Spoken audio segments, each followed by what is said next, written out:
Pascal का नियम। अब इन्होंने क्या अध्ययन किया, क्योंकि पहले ही बता चुके हैं कि द्रव दाब पर इन्होंने बड़ा ज़्यादा अध्ययन किया था, है ना, इसलिए दाब का एक और मात्रक है, उस मात्रक का नाम पास्कल है। ठीक है, पास्कल का नियम क्या था? उन्होंने कहा कि यदि किसी परिबद्ध द्रव पर, क्या कहे हैं, परिबद्ध, यानी वह द्रव चारों ओर से क्या है, बंद है ना, यदि किसी परिबद्ध द्रव के किसी भी बिंदु पर दाब लगाया जाए, है ना, तो वह दाब बिना क्षय हुए उस द्रव के प्रत्येक बिंदुओं पर संचरित हो जाता है। कितनी कमाल की बात है, क्या गजब का जो है कि इन्वेंशन उन्होंने किया था, खोज, कि मतलब हम एक बिंदु पर, पहला कंडीशन है कि वो द्रव क्या होना चाहिए, परिबद्ध होना चाहिए, चारों ओर से बंद होना चाहिए। हम केवल एक बिंदु पर अगर हम दाब लगाएंगे, एक बिंदु पर, तो वह दाब बिना क्षय हुए उस द्रव के कोने कोने में पहुंच जाएगा और उतना ही पहुंचेगा। कि एक फिगर बनाते हैं, अब ध्यान दीजिए,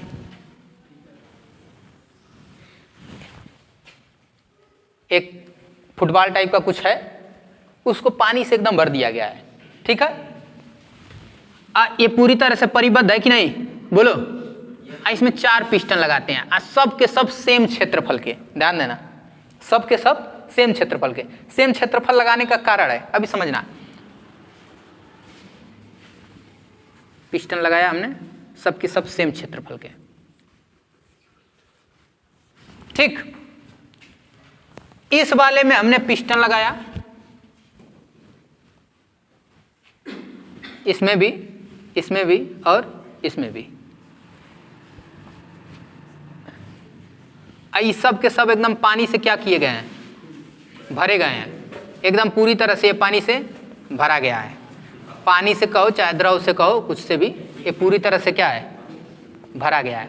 ठीक है, ध्यान दो, हमने कहा कि द्रव के किसी एक बिंदु पर तुम दाब लगाए तो वह दाब बिना क्षय हुए द्रव के प्रत्येक बिंदुओं पर क्या होगा, संचरित हो जाएगा। तो अगर इस जगह तुम इस पिस्टन को दबाए नीचे की ओर, इस पिस्टन को तुम नीचे की ओर तुम दबाए, तो जितने क्षेत्रफल पर तुम दाब लगाए हो और जितना दाब लगाए हो वह पूरा का पूरा दाब उस द्रव के प्रत्येक बिंदु पर क्या होगा, मिलेगा, प्रत्येक बिंदु पर। बात समझ में आई? अब जो है हम 3 जगह उसको खोले हैं, यहाँ पर और यहाँ पर, और सबका क्षेत्रफल क्या है, समान है। अब यहाँ पर सोचो हम 5 न्यूटन का बल लगा रहे हैं, और सपोज करिए कि यह पिस्टन यहाँ पर था, और उसको हम 1 सेंटीमीटर जो है नीचे की ओर क्या किए, दबाएं, 1 सेंटीमीटर नीचे की ओर दबाएं, तो ये भी जो है बाहर निकलेगा। ये यहाँ पर था तो ये भी 1 सेंटीमीटर क्या हो जाएगा, बाहर निकल जाएगा। ये भी 1 सेंटीमीटर क्या होगा, बाहर निकल जाएगा। ये भी 1 सेंटीमीटर क्या होगा, बाहर निकल जाएगा। अब तुम हमको ये बताओ कि 5 न्यूटन का बल लगाए हो तो 1 सेंटीमीटर वह नीचे गया है ना, और ये तीनों के तीनों 1-1 सेंटीमीटर क्या हो रहे हैं, बाहर निकल रहे हैं। इसका क्या मतलब है कि इस वाले पिस्टन पर भी कितना न्यूटन बल मिला होगा, यहाँ पर भी कितना न्यूटन बल मिला होगा, यहाँ पर भी कितना न्यूटन बल मिला होगा। तुम लगाए कितना थे, अब कई न्यूटन मिल गया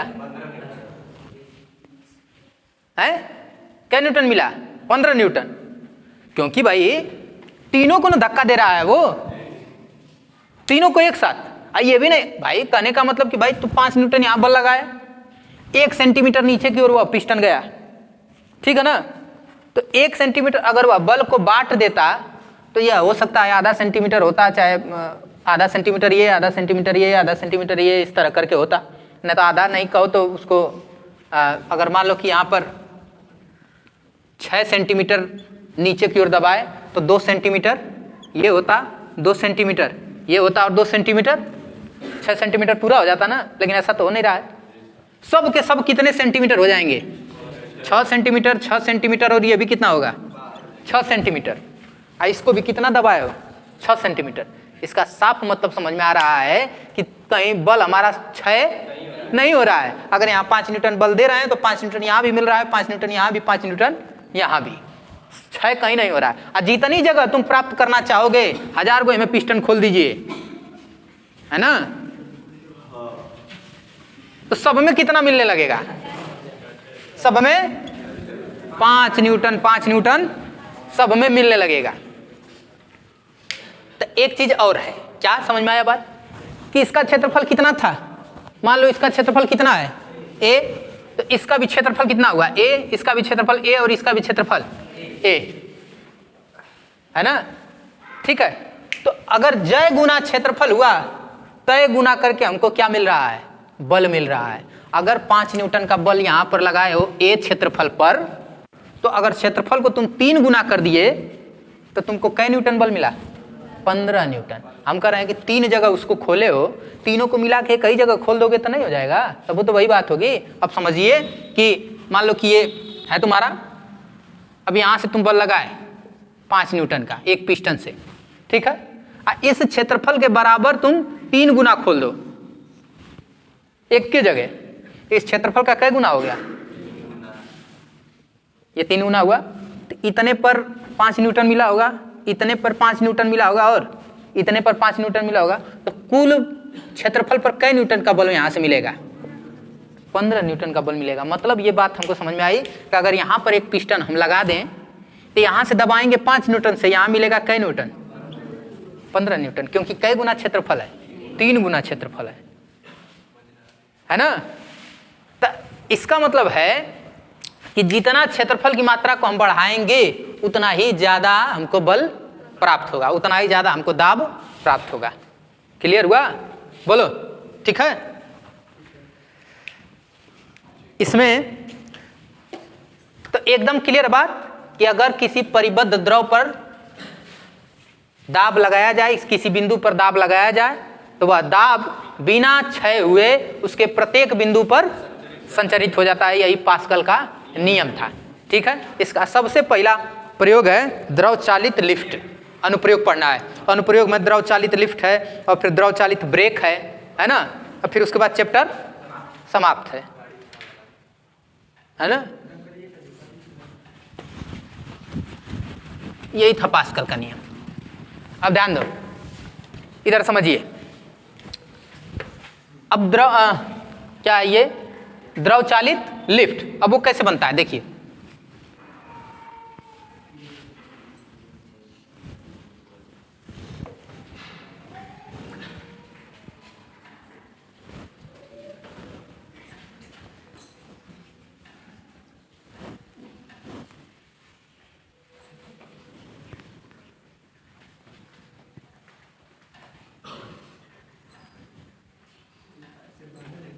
कार है ना? Tarzan the wonder car. ठीक है, ठीक। ध्यान देना, इसमें जो है कोई द्रव भरा गया है जिसका घनत्व क्या है?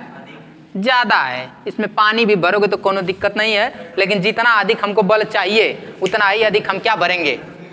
उतना ही अधिक घनत्व वाला द्रव भरेंगे।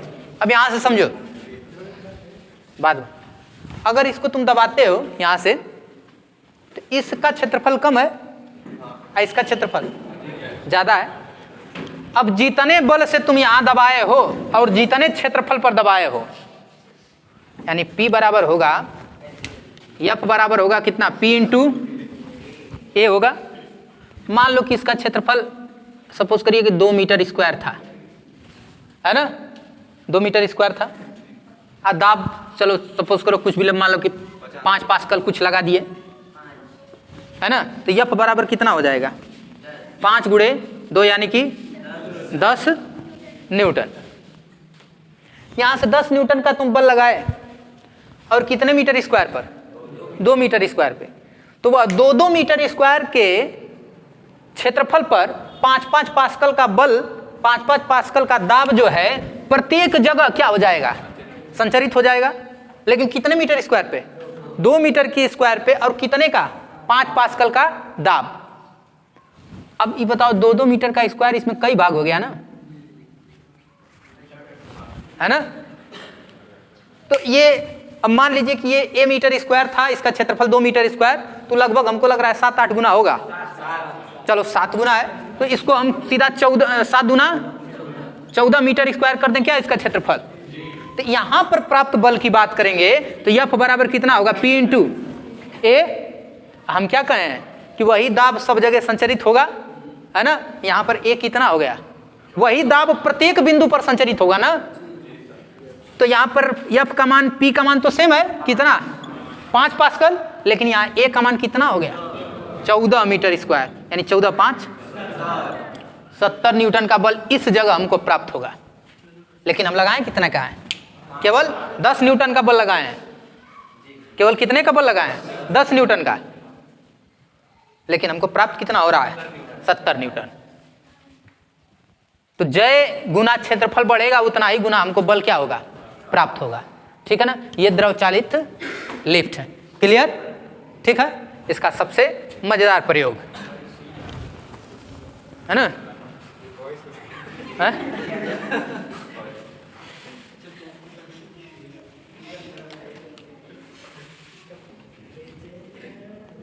डॉक्टरों बन जाएंगे हम, पता नहीं था, है ना, फिजिक्स वाले डॉक्टर।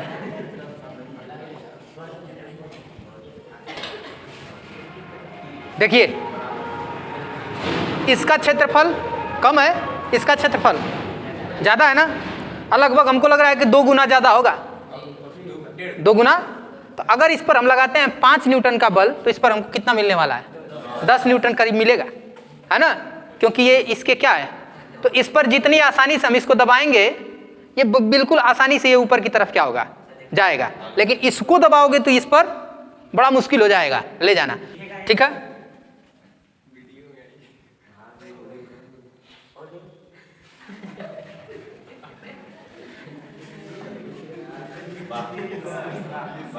है ना, ठीक है।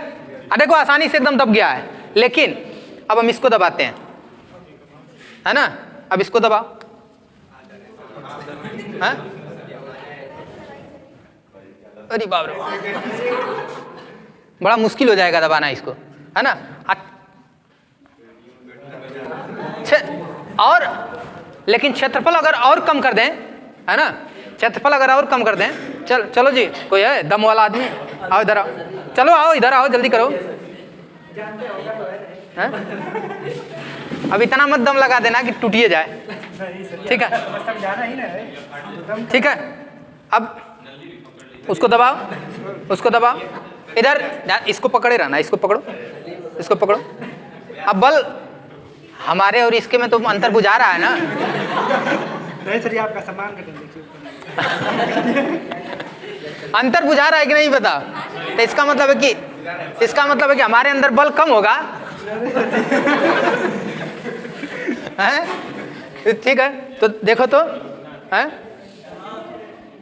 मतलब ये बल तुम्हारा क्या लग रहा है कि मतलब कुछ ज्यादा बल लग रहा है ना। ये अब पकड़ोगे जब तक नहीं तब तक महसूस नहीं होगा। देखो ना, हम बस खाली इसको दबाएंगे लेकिन उससे बड़ा मुश्किल हो जाएगा रोकना, क्योंकि इसके मुकाबले इसका क्षेत्रफल क्या है, ज्यादा है। अब जरा छोटे वाले में करते हैं।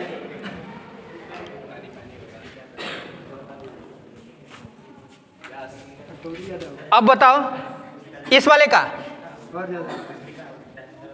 क्षेत्रफल, इस वाले का, इसके मुकाबले में इसका कितना लगभग होगा, हमको लग रहा है 5-7 गुना हो जाएगा।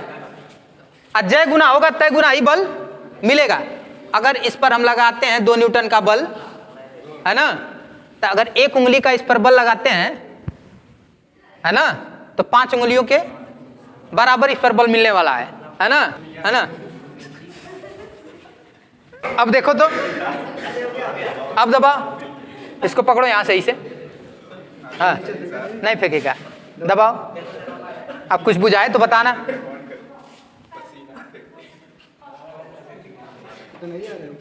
हैं? पनिये कम पड़ गया क्या? इसको प्रेशर दब दिया है जब।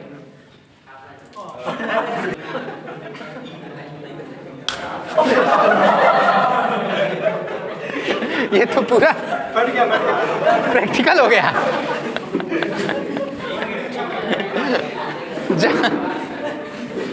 अच्छा, इस वाले में काम बनेगा लग रहा है। इस वाले में देखते हैं, फिर भी इसके मुकाबले में इसका 3-4 गुना है लग रहा है ना। हाँ, इसमें नहीं निकलेगा, है ना। ऊपर की तरफ जा रहा है ना, ठीक है। इसको मदारी उदारी हम दिखा रहे हैं क्या? अब सोचो इसमें अगर इसका, इधर ध्यान दीजिए, अगर इसका क्षेत्रफल और ज्यादा बढ़ा ले, मान लो इतना ज्यादा क्षेत्रफल कर दें, इसका इतना ही पतला रहेगा, खाली एक अंगूठे का तुम बल लगाओगे, सोचो इस पर कितना बल मिलने वाला है ना? केवल एक अंगूठे का तुम बल लगाए, इस पर सोचो कितना बल मिलने वाला है। अगर खाली इसका क्षेत्रफल क्या करना है, बढ़ाना है। अब बस इसमें क्या करना होगा, यही चीजें लगी रहती हैं। देखो इधर ध्यान दो, ट्रैक्टर में ट्राली के नीचे पिस्टन लगा रहता है ना? अब पिस्टन, लंबा सा पिस्टन होता है, उसका क्षेत्रफल उसके इस वाले के क्षेत्रफल की अपेक्षा क्या होता है, अधिक होता है, बहुत ज्यादा। तो ट्रैक्टर के भीतर जो पिस्टन लगा रहता है उस पिस्टन का क्षेत्रफल बहुत कम होता है, और ट्राली में जो पिस्टन लगा रहता है उस पिस्टन का क्षेत्रफल बहुत अधिक होता है। तो ट्रैक्टर से जब दाब लगाया जाता है, मतलब कि ये ट्रैक्टर के भीतर का हो गया, है ना, ये ट्राली का। अब सपोज करो कि इसको जो है ट्राली में ऐसे लगा दें, इसको ट्रैक्टर में लगा दें। अब ये बताइए तनिको अगर दब जाएगा, है ना, थोड़ा सा भी, तो बताइए उठा कर फेंक देगा कि नहीं, क्योंकि इसका क्षेत्रफल क्या है, बहुत ज्यादा है। तो जेसीबी में, द्रव चालित लिफ्ट में, अब ऐसा ही इसी पाइप में 8-10 को सिरिंज अगर हम जोड़ दें, 8-10 को, तो सब पर उतना ही बल हमको मिलेगा, और सब उतना ही जो है कि ये कितना हो रहा है, देखो तो ये गया, इतना ऊपर आ रहा है ना। अगर 8-10 को सिरिंज भी अगर हम जोड़ दें तो भी हमको इतना ही बल लगाना पड़ेगा जितना हम लगा रहे हैं इस वाले पर, और सब पर उतना ही बल मिलेगा। मान लो कि इस पर 5 न्यूटन हम लगाए तो इस पर 10 न्यूटन मिला, तो अगर 10 को ऐसा लगा दिए तो सब पर 10-10 न्यूटन का बल मिलने वाला है, और सब के सब उतने ही दूरी तक क्या होंगे, विस्थापित होंगे, है ना। यही तुम्हारा पास्कल का नियम था, यही द्रव दाब का नियम, जिसको तुम डिस्क ब्रेक कहो, चाहे ट्रेन में लगने वाला ब्रेक कहो, चाहे बस में लगने वाला ब्रेक कहो, चाहे जेसीबी, चाहे ट्राली वाला, जो कुछ भी कहो, इसी द्वारा सब कुछ यूज किया जाता है, ठीक है ना। और ट्रेन में अब इसके बाद द्रव चालित ब्रेक लगाया जाता है, जो कि ट्रेन में यूज किया जाता है। तो ट्रेन के प्रत्येक पहिए पर, सपोज करिए, मान लीजिए इसको ट्रेन के इंजन में जोड़ दिया हम, ठीक है, ऐसे जोड़ते चले गए। जय पहिया है, मान लो कि 1000 पहिया है, तो ऐसे लगाए, एक पहिए में कनेक्ट किए, फिर यहाँ से पाइप निकाले, फिर दूसरे पहिए में, फिर यहाँ से पाइप निकाले, तीसरे पहिए में ऐसे निकाल के 8-10 पहियों में ऐसे कनेक्ट कर दिए, ठीक है। अब 1000 पहिया है, यहाँ से खाली इसको दबाएंगे, हजारों पहियों पर उतना ही दाब, उसका उतना ही क्या, जितना ज्यादा क्षेत्रफल है उतना गुना करके उस पहिए पर क्या होगा, लगेगा। मतलब 1000 पहिए हैं तो हजारों पर उतना ही दाब क्या होगा, लगेगा। लेकिन उस इंजन के पास हमको केवल क्या करना है, इतना ही दाब लगाना पड़ेगा।